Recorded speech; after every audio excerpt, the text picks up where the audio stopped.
வணக்கம் நேயர்களே, reel review நிகழ்ச்சிக்கு உங்களை வரவேற்கிறோம். வழக்கம் போல் இந்த வாரம் வெளியான படங்களை பார்த்த நண்பர்கள் சிலரும் நம்ம கூட இருக்காங்க.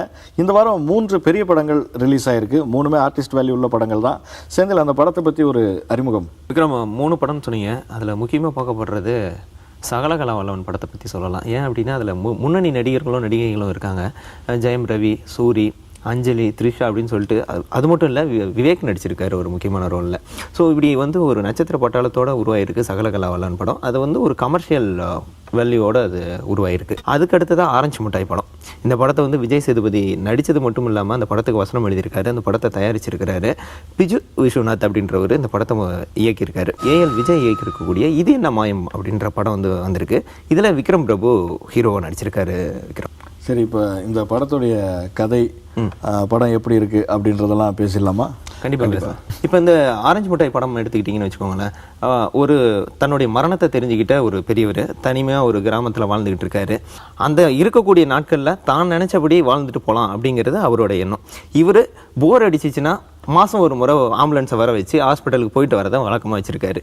இதில் மாட்டிக்கிற 2 பேர், அதாவது இஎம்டின்னு சொல்லுவோம் இல்லையா, எமர்ஜென்சி மெடிக்கல் டெக்னீஷியன், அவனும் அதே போல் ஆம்புலன்ஸ் டிரைவர், இவங்க 2 பேரும் மாட்டிக்கிறாங்க. இந்த 3 பேர்த்த சுற்றி தான் இந்த படத்தோடைய நகர்வு இருக்குது. ஃபஸ்ட்டு ஒரு இப்போ சண்டையில் ஆரம்பிக்குது. ஆனால் முடியும் போது என்னவா இருக்குது, அவங்க 3 பேரும் எப்படி இருக்காங்க, அவங்களுக்குள்ளே இருக்கக்கூடிய அந்த உறவு அப்படின்றது எப்படி மாறுது அப்படிங்கிறது தான் இந்த படத்தோடைய கதை. விஜய் சேதுபதி படம்னால ஒரு பெரிய எதிர்பார்ப்பு இருக்கும். நிச்சயமாக அந்த எதிர்பார்ப்பு இந்த படத்தில் பூர்த்தியாக இருக்கா அப்படிங்கிறத முதல்ல ஜென்ரலாக நான் யோசிக்கிறேன். நான் அந்த எதிர்பார்ப்புகள் சமீப காலமாக கடைசியாக 1-2 படங்கள் அந்தளவுக்கு சரியாக போகலை அப்படின்றதுனால தன்னை நிரூபிக்கணும் அப்படின்றதுக்காகவே இந்த படம் எடுத்தது மாதிரி இருந்துச்சு. ஏன்னா அதுக்காகவே தான் அவரே ஸ்கிரிப்ட் எழுதியிருக்காரு. நிறைய ஒர்க் அந்த படத்தில் இருக்குது அப்படின்னு சொல்லலாம். தன்னை மட்டுமே முன்னிலைப்படுத்திக்காமல் சினிமா துறையிலையும் ஒரு புதுசாக, தமிழ் சினிமா துறையில் ஒரு புதுசாக ஒன்று சாதிக்கணுங்கிற ஒரு எண்ணம் இருக்குதுங்கிறது இந்த படத்தில் கொஞ்சம் தெளிவாக நினைக்கிறேன் நான். அதாவது பொதுவாக இந்த படத்தில் ஹீரோ அப்படிங்கிறது தனியாக தெரிவாங்க, அல்லது அவங்களுக்கு முக்கியத்துவம் கொடுத்து போகும். ஆரஞ்சு மிட்டாய் படம் பார்த்தீங்க அப்படின்னா அதில் ஹீரோ அப்படின்றது யாருமே கிடையாது. ஹீரோ இல்லை அப்படின்னு சொல்கிறீங்க, ஹீரோ யாருன்னே தெரில அப்படின்றீங்க. ஹீரோ யாருன்னு தான் தெரில, ஆனால் ஹீரோயினே இல்லையே. அதுவே புதுசு இல்லை, அதுவே புதுசு இல்லை. மொத்தம் 3 கேரக்டர் பேஸ் பண்ணி இந்த படம் நகருது. 3 தான், இந்த 3 கேரக்டர் சுற்றி தான் நகருது.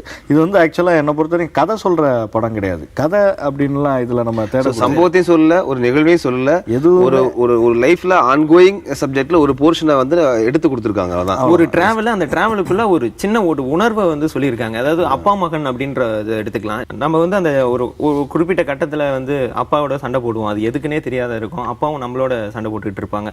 ஸோ அந்த மாதிரியான ஒரு அப்பா மகனுக்குள்ள சண்டை பிரிஞ்சு இருக்கிறாங்க. அவங்க இந்த மாதிரி நம்ம பையனோட இருக்க முடியலையே, இந்த மாதிரி நம்ம அப்பாவோட இருக்க முடியலையே அப்படின்னு சத்யா கேரக்டராக இருக்கட்டும், அல்லது கைலாசம் கேரக்டராக இருக்கும், ஒரு பாட்டில் ஒரு ஷார்ட்டில் அதை சொல்லிட்டு போயிருந்தாங்க. அது ரொம்ப அழகாக இருந்துச்சு. அந்த டிராவலில் ஒரு எனக்கு இன்னொரு விஷயம் ஞாபகம் வருது. அந்த அப்பா மகன், அந்த மகன் கேரக்டர் கருணா பண்ணியிருப்பார். ஒரு சீன் 2 சீன் தான் வந்திருப்பாரு. அந்த அப்பா மகனுக்குள்ளே சண்டை இருக்குது அப்படின்றது எதனால் அவங்க சண்டை போட்டாங்க அதுன்னு மற்ற படங்கள் மாதிரி ஒரு ஃப்ளாஷ்பேக் வச்சு சொல்லாமல், எதுவுமே பண்ணாமல் நமக்கு கன்வே ஆகுது. சண்டை அப்படின்றது மட்டும்தான். அது கிளைமேக்ஸில் ஒரே ஒரு டைலாக்ல அது முடிச்சுட்டு போயிருந்தாங்க. அது ரொம்ப ரொம்ப அழகா இருந்துச்சு. இந்த படத்தோடைய கண்டென்ட் பாத்தீங்க அப்படின்னா 1 மணி நேரம் 40 நிமிஷம் சம்திங் தான் படத்தோடைய இது. நீளம் நம்ம போன வாரம் கூட சொன்னோம், படத்தை நீளமா எடுக்கணும், 3 மணி நேரம் எடுக்கணும் அப்படின்னு சொல்லி ஒரு தேவையில்லாத காட்சிகள்லாம் வைக்கிறாங்க அப்படின்னு சொல்லிட்டு, இதெல்லாம் அதை தவிர்த்து அழகான ஒரு இதாக கொடுத்துருக்காங்க, ஒரு பேக்கேஜாக கொடுத்துருக்காங்கன்னு சொல்லலாம். இந்த படத்தை வழக்கமாக எப்போவுமே பெரியவங்களுக்கு இருக்கிற அந்த நேர்மை, நிதானம், பொறுமை, அது எல்லாரையும் அரவணைச்சு போகிற அந்த தன்மை, அது எல்லாமே இதில் இளைஞரான ரமேஷ் திலக் கிட்ட இருக்குது. எப்போவுமே இளைஞர்கள் கிட்ட இருக்கிற பிடிவாதம், கோபம், எதுக்கு எடுத்தாலும் அடம் பிடிக்கிறது, நினச்சதை செஞ்சே தீரணும் அப்படின்னு நினைக்கிறது, இதெல்லாம் அந்த பெரியவர்கிட்ட இருக்குது. இல்லை, அந்த பெரியவரோட இந்த கேரக்டர்னால தான் அந்த மகன் கூட தன்னை அவர் எடுத்துருக்கலாம். அது விஜய் சேதுபதி ஒரு ஈகோ பிடிச்ச ஒரு பெரியவர் அப்படின்றது தான். சின்ன சின்ன அந்த பாடி லாங்குவேஜ் எக்ஸ்பிரஷன் கொடுப்பாரு. அதுலயே அதெல்லாம் அவர் பொருந்தி இருக்கிறாரு அப்படின்னு சொல்லுவோம். நம்ம நடிப்பை பத்தி இந்த படத்துல இந்த 3 கேரக்டர்ஸோடைய நடிப்பை பத்தியுமே பேசி ஆகணும். விஜய் சேதுபதி அட்டகாசம் பண்ணிட்டாருன்னு தான் சொல்லலாம் அந்த கேரக்டர். ஆனா எனக்கு தோணுனது என்னன்னா, படம் ஆரம்பிக்கும் போது இந்த கேரக்டருக்கு ஏன் இவ்வளோ மெனக்கெட்டு விஜய் சேதுபதியே நடிக்கணும், இந்த கேரக்டர் நிஜமாவே அந்த ஏஜ் குரூப்ல இருக்க யாராவது ஒரு ஆர்டிஸ்ட்டை போட்டு எடுத்துருக்கலாமே அப்படின்னு தான் தோணுச்சு. நம்ம விஜய் சேதுபதி அதுக்கு முன்னாடி வேற மாதிரி பார்த்து பழகிட்டு நினைக்கிறேன். அதனால அவர் அந்த புது வேடத்தை ஏற்க முடியாம இருந்திருக்கும். இன்னும் அப்படிதான் இருந்திருக்கலாம். ஆமா, அது ஆக்சுவலி அந்த படத்துல வேற ஒருத்தர் தான் நடிக்கிறதா இருந்துச்சு. இவர் தயாரிச்சு அந்த வசனம் எழுதுறது மட்டும் தான் விஜய் சேதுபதி பண்ணலான் இருந்தாங்க. அப்புறம் அந்த அவங்க கேட்ட நடிகர்கிட்ட கால் சீட் இல்லாதனால இவரே வந்து சரி நானே பண்ணிடுறேன் அப்படின்னு சொல்லிட்டு பண்ணியிருந்தாரு. அவர்கிட்ட அந்த நடிப்பு, அந்த லுக்கு, அது எல்லாமே கரெக்டாக இருந்துச்சு. ஆனால் அந்த பாடின்றது, அந்த முதுமைக்கான ஒரு விஷயம் இருக்குல்ல, அது மட்டும் ஒரு இளமையாக வந்து தெரிஞ்சிச்சு. அது அந்த 2-3 வாரங்களாக பேசிட்டு இருக்கிறது வந்து பார்த்தோம்னா இது மாதிரியான திரைப்படங்களுக்கு வந்து இப்போ கேரக்டருக்கான, அதாவது ஹீரோவுக்கு முக்கியத்துவம் தராமல், ஹீரோயினுக்கு முக்கியத்துவம் தராமல் ஒரு நிகழ்வையோ ஒரு சம்பவத்தை எடுத்துகிட்டு வர படங்கள் வந்து நிறைய வர ஆரம்பிச்சிருக்கு அப்படிங்கிறது ஒரு பெரிய ஆரோக்கியமான விஷயமா நான் பார்க்குறேன். இதில் எடிட்டிங்கும் வந்து சினிமாட்டோகிராஃபர் தான், சினிமாட்டோகிராஃபர் தான் எடிட்டிங் அப்படிங்கும்போது அந்த படத்துக்கு கூடுதல் அவர் தான் இயக்கணும் அப்படிங்கும்போது ஒரு கூடுதலான வேல்யூ இந்த படத்துக்கு கிடைச்சிருக்குன்னு நினைக்கிறேன். ஸோ அவங்க என்ன நினைச்சாங்களோ, விஜய் சேதுபதி என்ன நினைச்சாரோ இல்லை அந்த டைரக்டர் என்ன நினைச்சாரோ அதை வந்து முழுமையாக முடிஞ்சிருக்கு அப்படின்னு நான் நினைக்கிறேன். நான் கண்டிப்பாக அவர் பேசிக்கலாக ஒரு சினிமாட்டோகிராஃபர் அப்படின்றது வந்து இதில் நல்லாவே தெரியுது. ஆனால் அவர் அதுக்காக மட்டும் முக்கியத்துவம் கொடுக்காம அந்த படத்துக்கு பொருத்தமான விஷயங்களை மட்டும்தான் சினிமாட்டோகிராஃபியில் பண்ணியிருக்காரு. அது நிஜமாவே பாராட்ட வேண்டிய. இவர் வந்து தமிழில் வந்து ஃபர்ஸ்ட் படம் பண்ணியிருந்தாலும் இவர் வந்து நிறைய ஷார்ட் ஃபிலிம்ஸ் வந்து பண்ணியிருக்காரு. இங்கிலீஷில் வந்து தேஜாவுன்னு ஒரு படம் பண்ணியிருக்காரு. அந்த படம் பார்த்தீங்க அப்படின்னா 24 ஃபிலிம் ஃபெஸ்டிவலில் வந்து பிஜு விஸ்வநாத்தோடைய படம் வந்து ஸ்க்ரீனிங் ஆயிருக்கு. 4 அவார்ட்ஸ்லாம் அது வந்து வாங்கியிருக்கு. நிறைய படங்கள் கிட்டத்தட்ட அவர் வந்து 98 இருந்து வந்து அவர் படம் பண்ணிட்டு இருக்காரு. நிறைய ஷார்ட் ஃபிலிம்ஸ் பண்ணியிருக்காரு. நிறைய பேர் எடுத்திருக்காரு. தமிழுக்கு தான் அவர் வந்து புதுசாக வந்திருக்காருன்னு வச்சுக்கோங்களேன். தமிழுக்கு புதுசு, ஆனால் வந்து திரைத்துறைக்கு புதுசு கிடையாது அவர். ஆமா, திரைத்துறைக்கு புதுசு கிடையாது. இந்த 3 பேர்ல வந்து ஒருத்தர் பத்தி நம்ம அதிகம் பேசவே இல்லை நினைக்கிறேன், அந்த ஆம்புலன்ஸ் டிரைவர். கண்டிப்பா, ஏன்னா அவர் சூப்பரா நடிச்சிருந்தாரு. ஆக்சுவலி பண்ணையாரம் பத்மனியம் படத்துல வந்து அவர் நடிச்சிருந்தாரு. ஒரு சின்ன ரோல் கொடுத்திருந்தாங்க. இந்த கேரக்டர் வந்து சும்மா அவருடைய எக்ஸ்பிரஷனா இருக்கட்டும், அவர் டயலாக் டெலிவரியா இருக்கட்டும், அவர் அந்த விஜய் சேதுபதியோட அவர் சண்டை போடுற காட்சிகள்லாம் ரொம்ப இன்ட்ரெஸ்டிங்கா இருந்துச்சு. அதாவது எல்லாருக்குள்ளேயும் வந்து நிறைய விஷயங்கள் உள்ள இருக்கும், அதுல ஒரு சிலதான் வெளியில காட்ட முடியும். பட் இந்த கேரக்டர் வந்து எல்லாத்தையும் சுலபமா சொல்லிடும். எந்த ஒளிவு மறைவும் இல்லாம உள்ள என்னெல்லாம் இருக்கோ அதெல்லாம் வெளியில காட்டுற ஒரு இன்னசென்ட்டான ஒரு கேரக்டர் தான். அதான் அந்த ஒரு தன்னோட பணத்தை வந்து பறி கொடுத்துட்டு தவிப்பார்ல அவர் நடந்து வர்றது, அந்த சீன்லாம் வந்து தியேட்டர்ல பயங்கரமான கிளாப்ஸ் கிடைச்சிச்சு. இவர் இதுக்கு பின்னாடி வந்து அவருக்கு தமிழ் சினிமாவில் ஒரு நல்ல இடம் கிடைக்கும் அப்படின்றது நம்பிக்கையா இருக்கலாம். அவர் போன பகுதியில் ஆரஞ்சு மிட்டாய் படத்தை பத்தி பேசணும். இந்த பகுதியில் ஜெயம் ரவியோட அந்த சகலகலா வல்லவன் படத்தை பத்தி கண்டிப்பா பேசலாம். அப்பா டக்கர் ஜெயம் ரவி இன் சகலகலா வல்லவன் தானே அது? ஆமாம், அப்பா டக்கர் ஜெயம் ரவி இன் அப்படின்னு போட்டோடனே சரி ஜெயம் ரவிக்கு வந்து பட்டத்தை மாற்றிட்டாங்க, வேற ஒரு பட்டம் கொடுத்துட்டாங்க அப்படின்னு நான் நினச்சேன். இளம் புயலாக இருந்தவர் மாறிட்டார், அப்பா டக்கர் ஆகிட்டார் அப்படின்னு நினச்சிங்களே. ஆமாம், ஆனால் அதுக்கப்புறம் பார்த்தா மறுபடியும் டைட்டிலில் இளம் புயல் ஜெயம் ரவி அப்படின்னு போட்டேன். இன்னும் அவர் இளம் புயலாக தான் இருக்கார். படத்தோட கதை அப்படின்னு பார்க்க போனால் கிட்டத்தட்ட எனக்கு வந்து ஒரு தெலுங்கு படம் பார்த்த ஒரு ஃபீலிங் வந்துச்சு. 2 ஹீரோயின் கட்டாயம் இருக்கணும், காரசாரமாக 2 ஹீரோயின் தவிர பாட்டுக்கு தனியாக இன்னொரு ஹீரோயின். ஆமாம், தனியாக இன்னொரு ஹீரோயின் இருக்கணும், காரசாரமாக இருக்கணும், டபுள் மீனிங் டயலாக்லாம் இருக்கணுங்கிற மாதிரி ஒரு கிட்டத்தட்ட ஒரு தெலுங்கு படத்தை பார்த்த மாதிரியான ஃபீலிங் எனக்கு இருந்துச்சு. ஒரு ரவி தேஜா, அல்லு அர்ஜுன்லாம் நடிக்க வேண்டிய ஒரு சப்ஜெக்ட்னு நினைக்கிறேன். கண்டிப்பாக. அது மட்டும் இல்லை, ஏன்னா இந்த படத்தில் பாருங்க ஒரு ஸ்டார்ஸை சூரி, ஜெயம் ரவி, அஞ்சலி, த்ரிஷா, விவேக் அப்படின்னா வர கேரக்டர் எல்லாமே வந்து எஸ்டாப்ளிஷ்டு கேரக்டராக இருக்காங்க. அதில் பார்த்தீங்க அப்படின்னா நிறைய பட்ஜெட்டும் அதுக்கு வந்து செலவு பண்ண மாதிரி தான் தெரியுதுன்னு நினைக்கிறேன். ஸோ இந்த படத்தை இவங்க எல்லாத்தையும் வச்சுக்கிட்டு ஒரு கமர்ஷியல் பேக்காக கொடுக்க வந்து ட்ரை பண்ணியிருக்காங்க. அது ஆடியன்ஸ் வந்து எப்படி அக்செப்ட் பண்ண போகிறாங்க, எந்த அளவுக்கு இது பண்ண போகிறாங்கன்னு. ஏன்னா படங்கள் இப்போ வரதெல்லாம் சில படங்கள் அதிக டைலாக்ஸ் இல்லாமல் ஒரு நேர்த்தியான முறையில் கொண்டு போயெல்லாம் படத்தை வந்து முடிக்கிறது வந்து இப்போ தொடங்கி இருக்குன்னு தமிழ் சினிமா சொல்லலாம். அந்த சமயத்தில் பேசிக்கிட்டே இருக்காங்க, படம் ஃபுல்லாக வந்து டைலாக்ஸ் நல்லா போயிட்டு இருக்கும்போது திரும்ப ரூட்டை மாத்துற மாதிரி இருக்குன்றீங்க.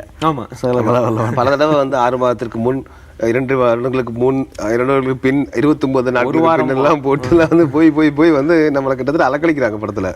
இது யாருடைய கதைன்னே தெளிவா தெரியல எனக்கு. இது ஜெயம் ரவியோடைய கதையா, த்ரிஷாவோட கதையா, இல்ல சூரியோடைய கதையா அப்படின்ற ஒரு கன்ஃபியூஷன் இருக்கு. ஏன்னா படத்துல அதிகமா வந்து டிராவல் பண்றதே வந்து சூரியன் தான் சொல்லலாம். ஒரு சீன் விட்டு வந்துகிட்டே தான் இருக்கிறாரு சூரிய. சுராஜோடைய படங்கள் பாத்தீங்கன்னா காமெடிக்கு முக்கியத்துவம் கொடுத்ததா இருக்கட்டும், தலைநகரமா இருக்கட்டும், மருதமலை, மாப்பிள்ளை, படிக்காதவன், இதெல்லாம் ஒரு காமெடி, அதாவது காமெடியன் தான் வந்து டிராவல் பண்ணுவாங்க அந்த படத்துல. அந்த படத்தை வந்து கொண்டு போயிட்டு இருப்பாங்க. இன்னமும் அந்த படத்தோடைய காமெடியை பார்த்து ரசிகர்கள் சிரிச்சுக்கிட்டு தான் இருக்காங்கன்னு சொல்லலாம். அதுதான் இந்த படத்துலயும் வந்து முயற்சி பண்ணியிருக்காரு. ஆனா இந்த முறை வடிவேலையும் விட்டாரு, விவேக் பெரிய ரோலில் விட்டார். ஸோ அதை எடுத்துகிட்டு இப்போ முன்னணியில் இருக்கக்கூடிய சூரிய வந்து ட்ராவல் பண்ணியிருக்காங்க.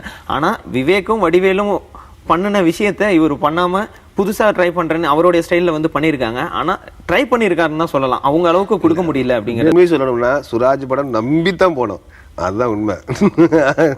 ஆனா ரொம்ப நம்பிட்டோம். சுராஜ் வந்து எப்போவுமே நல்ல ஹியூமர் சென்ஸ் உள்ள ஆள். அவருடைய முந்தைய படங்கள்லாம் பார்த்தாலே தெரியும். படம் சப்ஜெக்டை விட்டு தனியாக ஒரு காமெடி ட்ராக் ஒன்று போய்கிட்டே இருக்கும். அது ரொம்ப இன்ட்ரெஸ்டிங்காக இருக்கும். நிறைய தொலைக்காட்சிகள்லையும் அது திரும்ப திரும்ப போட்டுக்கிட்டே இருப்பாங்க, எத்தனை தடவை பார்த்தாலும் சலிக்காது.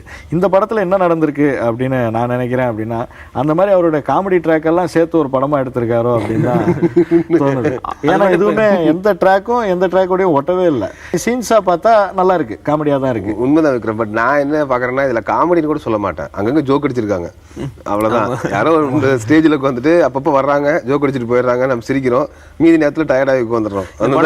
காட்சிகள் வந்து நிறைய படத்தை வந்து நினைவுபடுத்துது அப்படின்றத சொல்லலாம். எல்லா படத்தையும் நினைவுபடுத்து. நிறைய படங்கள் வந்து நம்ம பார்த்துருக்கோம், அதே சீன்ஸ் எல்லாம் எடுத்துட்டு தான் டைலாக்ஸை மாற்றி இந்த மாதிரி எல்லாம் பண்ணி இப்போ கலகலப்பு எனக்கு ஞாபகத்துக்கு வந்துச்சு. ஜெயம் ரவிக்கு இந்த மாதிரி ஒரு கேரக்டர் செட் ஆகலன்னு தான் எனக்கு தோணுது. ஆமா, அவர் வந்து என்னோட கவலை த்ரிஷா வந்து கடைசியா வந்து அஜித் படத்துல பார்த்துட்டு திரும்ப இந்த ரோல்ல பார்க்கும்போது த்ரிஷாவே வேஸ்ட் பண்ணிருக்காங்கன்னு தோணுது எனக்கு. ஆர்டிஸ்ட் இருந்தால் படம் ஓடிடும், நம்ம படத்துக்கு வந்து ஆடியன்ஸ் வருவாங்க அப்படின்றது வந்து இயக்குனர் நினச்சிருக்காரு என்னன்னு தெரியல. ஆனால் அவங்களுக்கான காட்சிகள் ரொம்ப தான் குறைவாக தான் இருக்குது. ஸோ அங்கங்கே வராங்க, அங்கங்கே போயிடுறாங்க. த்ரிஷா எதுக்காக வந்து பயன்படுத்தப்பட்டாங்கன்னு தெரியல. ஏன்னா த்ரிஷா அந்த படத்தை வந்து ஒத்துக்கிட்டதே வந்து ஒரு பெரிய விஷயம் தான் நினைக்கிறேன். தமிழ் சினிமாவில் ஒரு ஃபீமேல் ஆர்டிஸ்ட் அப்படிங்கிற போது இப்போ த்ரிஷா ஆக்சுவலாக வந்து ரொம்ப ஒரு மெச்சூர்டான ஒரு கேரக்டராகவும் ரொம்ப ஒரு வேல்யூபுளான கேரக்டராகவும் பார்த்து பழகிட்டு இருக்கோம். நம்ம அப்படி தான் வந்துட்டு இருக்காங்க சமீப காலமாக. நம்ம மற்ற கேரக்டர் பற்றிலாம் பேசிகிட்டு இருந்தோம். அஞ்சலி பற்றி பேச, த்ரிஷா பற்றி பேசணும், காமெடியன்கள் சூரிய பற்றியும் விவேக் பற்றியும் பேசணும் அந்த படத்தில். இன்னொன்று மொட்டை ராஜேந்திரன் இருக்கார்ல, நான் கடவுள் ராஜேந்திரன், அவர் ஒரு ரோல் பண்ணியிருக்கிறாரு. அவர் இப்போ இந்த இதில் இன்ஸ்பெக்டராக பார்க்கறதுக்கு அவர் பயங்கர காமெடியாக தான் இருக்குன்னு நினைக்கிறேன். அவருடைய காட்சிகள்லாம் எனக்கு நான் அவருடைய காட்சிகளை வந்து என்ஜாய் பண்ணி தான் பார்த்தேன் நான். இல்லை, அவருடைய காட்சிகள் இல்லை, இதை நீங்கள் காட்சிகளாக பார்த்தீங்கன்னா என்ஜாய் பண்ணுற மாதிரி தான் இருக்கும். ஒவ்வொரு சீனும் தனித்தனியாக பார்த்தீங்கன்னா சிரிப்பு வரும், வரலன்னுலாம் சொல்ல முடியாது. ஆனால் ஒரு சீனும் இன்னொரு சீனும் ஒட்டலை, லிங்கே இல்லை. கதை எங்கே ஆரம்பிச்சு எப்படி போகுது, நீங்கள் வந்து கிளைமேக்ஸ் வரும்போது கிட்டத்தட்ட கதை எங்கே ஆரம்பிச்சுது, இவங்கெல்லாம் என்ன பண்ணிட்டு இருந்தாங்க, ஓப்பனிங்கில் என்ன நடந்ததுன்னு அவங்களுக்கு ஞாபகம் இருக்காது. இல்லை, அந்த காமெடி காட்சிகளுமே நீங்கள் தனித்தனியாக வந்து தனியாக அந்த காமெடி காட்சிகளை பார்த்தீங்க அப்படின்னா ஒரு பெரிய மருதமலை மாதிரி ஒரு பெரிய வேல்யூ கிரியேட் பண்ணுற மாதிரி எனக்கு தோணல. அந்த காட்சிகள் கூட படத்தோட பார்த்தா மட்டும்தான் அந்த காட்சிகளுக்கு ஒரு வேல்யூ இருக்கிற மாதிரி எனக்கு தோணல. அதுக்கு ரீசன் என்னன்னா, இதில் வந்து நிறைய வந்து ஃப்ரெஷ் சீன்ஸ்ன்னு சொல்ல முடியாது. நம்ம ஏற்கனவே நிறைய காமெடி படங்களை நிறைய காமெடி சீன்ஸை வந்து ஞாபகப்படுத்துது. சரி, ஓகே, இப்போ நம்ம ஒரு பிரேக் விட வேண்டிய நேரம் வந்துருச்சு. ஆரஞ்சு மிட்டாய், சகலகலா வல்லவன், இந்த 2 படங்களை பற்றியும் மற்ற விஷயங்கள்லாம் இன்னும் இருக்குது பேச வேண்டியது. ஆரஞ்சு மிட்டாய், சகலகலா வல்லவன், இந்த 2 படங்களும் யாருக்கான படங்கள் அப்படின்றத இப்போ பேசலாம். விக்ரம், என்னை பொறுத்த வரைக்கும் பார்த்தீங்கன்னா ஆரஞ்சு மிட்டாய் படம் இந்த உலக சினிமாக்கள்லாம் பார்த்துட்டு சினிமாவை ரொம்ப ரசித்து எனக்கு வந்து வித்தியாசமான படம் வேணும், எனக்கு வந்து ஒரே மாதிரியான படங்கள் நான் வந்து பார்த்துக்கிட்டு இருக்கேன், நான் வந்து டிஃப்ரெண்டான கதைகள், ஒரு சம்பவத்தை எடுத்துக்கிட்டு படம் பண்ணுறது, இந்த மாதிரியான படங்களை வந்து நான் பார்த்துவேன். அதுமாரி படங்கள் பண்ணால் எனக்கு பிடிக்கும் அப்படின்னு நினைக்கிற ஆடியன்ஸுக்கு ஆரஞ்சு மிட்டாய் படம் வந்து கண்டிப்பாக ரொம்ப பிடிக்கும் அப்படின்னு சொல்லலாம். நான் அந்த படத்தை பார்த்த வரைக்கும் எப்படி சொல்லுவேன்னா, ஆரஞ்சு மிட்டாய் பொறுத்த வரைக்கும் நீங்கள் சொன்ன மாதிரி தான் உலக சினிமா ரசிகர்களுக்கான ஒரு இனிப்பு மிட்டாய். ஆனால் கமர்ஷியல் படத்தை தேடி வரவங்களுக்கான புளிப்பு மிட்டாய் தான் நான் சொல்லுவேன் நான். நிச்சயமாக சகலகலா வல்லவன், சகலகலா வல்லவன் இந்த கமர்ஷியல் படம், இந்த தெலுங்கு மூவிஸ் அதிகமாக பார்க்குறீங்க, எனக்கு போனால் ஒரு சண்டை இருக்கணும், காமெடி இருக்கணும், 2 சாங் இருந்தால் போதும், அந்த மாதிரி இப்போ போயிட்டு ஒரு 2 மணி நேரம் நான் வந்து படம் பார்த்துட்டு சிரிச்சிட்டு வரணும் அப்படின்னு நினைக்கிற ஆடியன்ஸுக்கு வந்து இந்த படம் வந்து கண்டிப்பாக பிடிக்கும். அது குறிப்பாக வந்து இப்போ வந்து கிராமத்து சைடு இப்போ சினிமாவில் சொல்கிறோம் இல்லையா, A centre, B centre, C சென்டர்லாம் சொல்லிட்டு இருக்கோம். இதில் வந்து பி சென்டர் ஆடியன்ஸுக்கும் சி சென்டர் ஆடியன்ஸுக்கும் வந்து இந்த படம் கண்டிப்பாக ரீச் ஆகும் அப்படிங்கிறது என்னுடைய நம்பிக்கையாக இருக்குது. நான் ஓவரால் அந்த படத்தை பார்த்த வரைக்கும் அந்த போலீஸ் ஆஃபீஸராக வராரு இல்லைங்களா, நம்ம நான் கடவுள் ராஜேந்திரன், அவர் வந்து கடைசியில் வந்து கிட்டத்தட்ட மனநோயாளி ஆயிடுவார். ஆமாம், கிட்டத்தட்ட வந்து இப்போ ஒரு பைத்தியம் முடிச்ச மாதிரி கோயில் முன்னாடி பிச்சை எடுக்கிற லெவலுக்கு ஆயிடுவார். ஆனால் உண்மையிலேயே ஒரு சினிமாவை வந்து உத்து பார்த்தோம்னா கடைசியில் நம்ம வந்து அப்படி ஆயிடுறோம். இந்த சினிமாவை ஓகே, என்னை பொறுத்த வரைக்கும் எப்படின்னா, ஆரஞ்சு மிட்டாய் அப்படிங்கிறது வந்து நல்ல நல்ல சினிமாவை தேடி தேடி போய் பார்க்குறவங்க நிச்சயமாக இந்த படத்தை தேடி போய் பார்க்கலாம், கிடைக்கலனாலும் வெயிட் பண்ணி பார்க்கலாம். சகலகலா வல்லவனை பொறுத்த வரைக்கும் அந்த மாதிரி எந்த வேலையும் இல்லை எனக்கு, நான் சும்மா தான் இருக்கேன், அப்படியே போகிற வழியில் ஒரு படத்துக்கு போயிட்டு போகலாம் அப்படின்னா பார்த்துட்டு போகலாம், அவ்வளோதான் என்னால் சொல்ல முடியும். ஆக்சுவலி நம்ம அடுத்த இதே நம்ம படத்தை பற்றி சின்னதாக பார்க்கலாம் அப்படின்னு நினைக்கிறேன். ஏஎல் விஜய் டைரக்ஷனில் வந்திருக்கு. ஸோ இவர் வந்து ஒரு அழகாக நேர்த்தியாக வந்து படம் கொடுக்கக்கூடியவர்னு சொல்லலாம். கிரீடம் படமும் அப்படி தான் கொடுத்துருந்தாரு. அதே போல் மதராசப்பட்டினம், தெய்வ திருமகள், இந்த படங்கள்லாம் பார்த்தீங்கன்னா அப்படின்னா ஒரு கண்டென்ட் இருக்கும். அவருடைய படத்தில் ஏதாவது உறவு பற்றி வந்து சொல்லியிருப்பார், அப்பாவை பற்றி சொல்லியிருப்பார், அப்பா மகள் பற்றியான உறவுகளை வந்து சொல்லியிருப்பார். ஆனால் இந்த முறை ஃபுல் அண்ட் ஃபுல்ல வந்து லவ்வில் இறங்கியிருக்காரு அப்படின்னு சொல்லலாம். இதே நம்ம இந்த படத்தை பற்றி கொஞ்சம் விரிவாக அடுத்த நிகழ்ச்சியில் பேசலாம்னு நினைக்கிறேன் நான். நிச்சயமாக நம்ம இப்போ நிறைவு பகுதிக்கு வந்துட்டோம்.